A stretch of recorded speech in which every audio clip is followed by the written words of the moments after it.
Good morning student.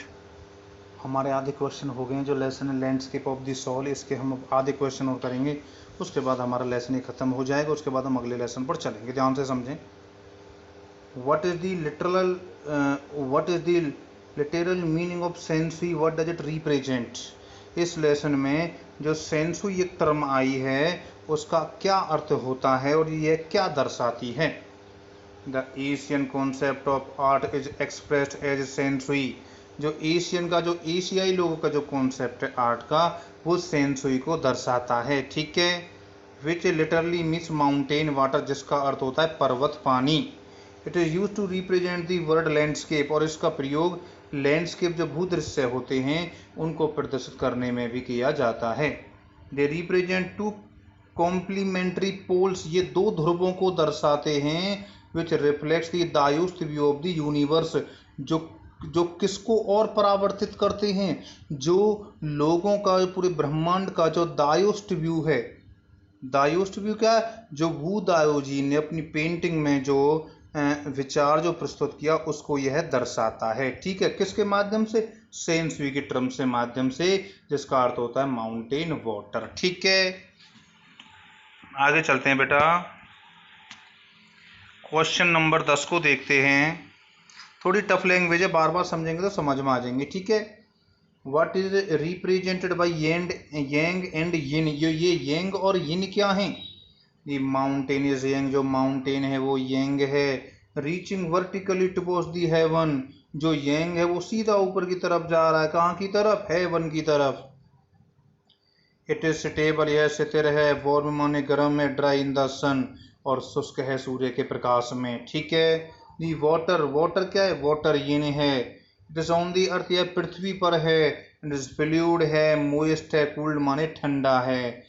ये ने represent the receptive feminine aspect of the universal energy. ठीक है। जो यिन है बेटा, ये यिन किसका प्रतीक है? यिन है स्त्रीलिंग का प्रतीक है। यिन फेमिनन इसमें लिखा हुआ है। जो यिन है वो स्त्रीलिंग का प्रतीक है ऑफ यूनिवर्सल एनर्जी, जो हमारे पूरे ब्रह्मांड में जो शक्ति है। जो यंग है, so the active and masculine aspect कहने का अर्थ है। जो यिन है वो स्त्रीलिंग का प्रतीक है, और जो यंग है जो पर्वत की भांति स्वर्ग की तरफ जा रहा है वो फेमिनाइन का प्रतीक है। ठीक है। पुलिंग का प्रतीक है। What is the third element in Sansui. जो सेंसुई था, जो एशिया के कॉन्सेप्ट में जो सेंसुई था, इसका वास्तव में थर्ड एलिमेंट क्या होता है? जो थर्ड एलिमेंट है उसको तीसरा तत्व भी होता है। It is the middle word, यह वह बीच का स्थान होता है। Where their interaction takes place, जहां पर उनके जो विचार विमर्श है वो स्थान लेते हैं, विचार विमर्श होता है। This is the like pranayama where the breath is suspended for a few seconds between inhaling and exhaling. यह उस प्राणायाम की भांति होता है जिसमें हम सांस लेते हैं और छोड़ते हैं। जब हम सांस लेते हैं ना तो थोड़ी देर के लिए हम सांस को रोकते हैं, तो जो वो स्थान होता है जिस वक्त हम अपनी सांस को थोड़ी देर के लिए रोकते हैं वही मिडिल वॉइड होता है, वही सेंसुई का कॉन्सेप्ट होता है। The middle word is essential and therefore, जो मिडिल वर्ड होता है बड़ा महत्वपूर्ण होता है, इसलिए the white unpainted space is important in the Chinese landscape. इसलिए जो चाइनीज जो चित्रकार थे जब वो चित्र बनाते थे तो पीछे पीछे ना उनकी स्क्रीन वाइट वाइट रहती थी, और वो वाइट वाइट स्क्रीन बड़ा महत्वपूर्ण स्थान रखती थी। उसी को ही उन्होंने मिडिल वर्ड कहा है। ठीक है। What is the concept of outsider art. Outsider art का कॉन्सेप्ट बताना है, बहुत आसान है। This concept of art is described as the art of those who have received no formal training in art. यह उन लोगों का ग्रुप था जिन्होंने आर्ट के बारे में कुछ सीखा ही नहीं। Yet they show talent in artistic insight, फिर भी उन्होंने बहुत अच्छे अच्छे चित्र उन्होंने बनाए, चित्रकारी उन्होंने की। Their works are a pleasing contrast to a lot of mainstream painting. और यदि हम उनके वर्क को देखें तो उनके वर्क ऐसे प्रतीत होते हैं जैसे कोई मंझा हुआ कलाकार ने उन जो चित्रों को बनाया हो, और जबकि उन्होंने कोई ट्रेनिंग नहीं ली। तो वो किसके एग्जाम्पल थे? आउटसाइडर आर्ट के एग्जाम्पल थे। और मैंने आपको बताया था इसका एग्जाम्पल हमारे इंडिया में क्या है? नेक चंद। कौन है नेक चंद? जिन्होंने रॉक गार्डन बनाया, जो कहाँ पर है? चंडीगढ़ में। ठीक है। क्वेश्चन नंबर 14 देखते हैं।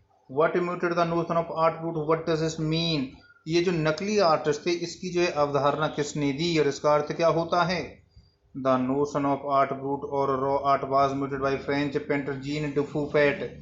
ये जो टर्म दी यह फ्रेंच का एक राइटर था, उसने दी, इसका नाम था Jean Dubuffet. It is about work, yes ऐसे कार्य के बारे में होता है which were in their raw state as regards cultural and artistic influences. जो रॉ माने जो कच्चे कलाकार थे, फिर भी उन्होंने अपनी संस्कृति में अपनी संस्कृति को ऊंचा उठाने के लिए बहुत अच्छा योगदान दिया। ठीक है, anything and everything from a tin to a sink to a broken down car could the material for a work of art of this जेनरे।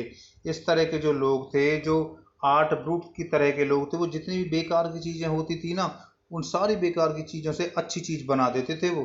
जैसे घास फूस बेकार के पत्थर का चुनाव करके नेकचंद ने क्या बना दिया, बहुत अच्छा रॉक गार्डन का निर्माण उन्होंने किया। ठीक है, क्वेश्चन नंबर 14 देखते हैं।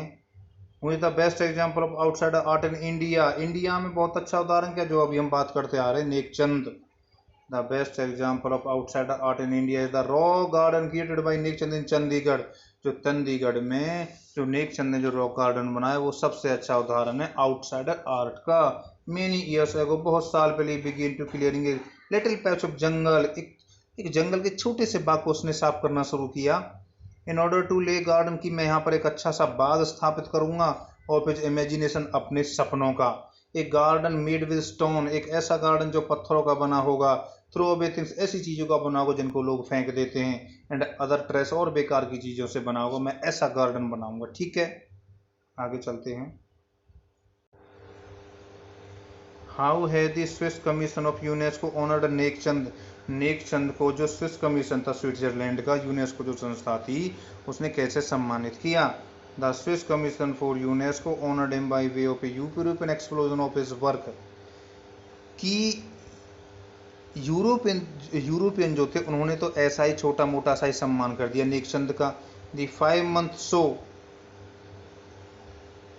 सॉरी यहाँ पर देखो, honoured him a way of European exposition of, कि यूरोप में एक बहुत अच्छी क्रांति लाने के लिए स्विट्जरलैंड की कमीशन ने, स्विट्जरलैंड की सरकार ने उसको सम्मानित किया, नेकचंद को। ठीक है, यहाँ पर ध्यान देना बेटा। दी 5 month शो, यह शो 5 महीने तक चला, विच बिगिन इन अक्टूबर 2005, तो 2005 में शुरू हुआ। Was held at leading museum in Switzerland, जो स्विट्जरलैंड के म्यूजियम में जो है प्रारंभ हुआ था। बेंगलुरु, फ्रांस एंड इटली, और सॉरी बेल्जियम है ये।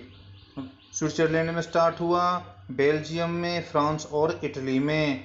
10 एन अनट्यूटर्ड जीनियस क्रिएटेड है। पैरा इस प्रकार हम कह सकते हैं अनट्यूटर्ड जीनियस, अनट्यूटर्ड जिसने कहीं से भी इस प्रकार के आर्ट के बारे में कुछ नहीं सीखा, उसने किसका निर्माण किया? उसने एक स्वर्ग का निर्माण कर दिया।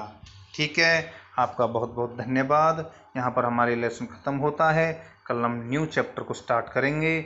आपका जो है वीडियो देखने के लिए बहुत बहुत धन्यवाद। कोई प्रॉब्लम हो तो बेटा साझा करें, हमसे पूछें।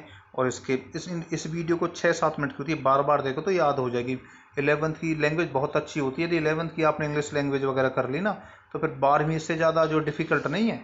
ठीक है, तो बहुत बहुत धन्यवाद आपका वीडियो देखने के लिए।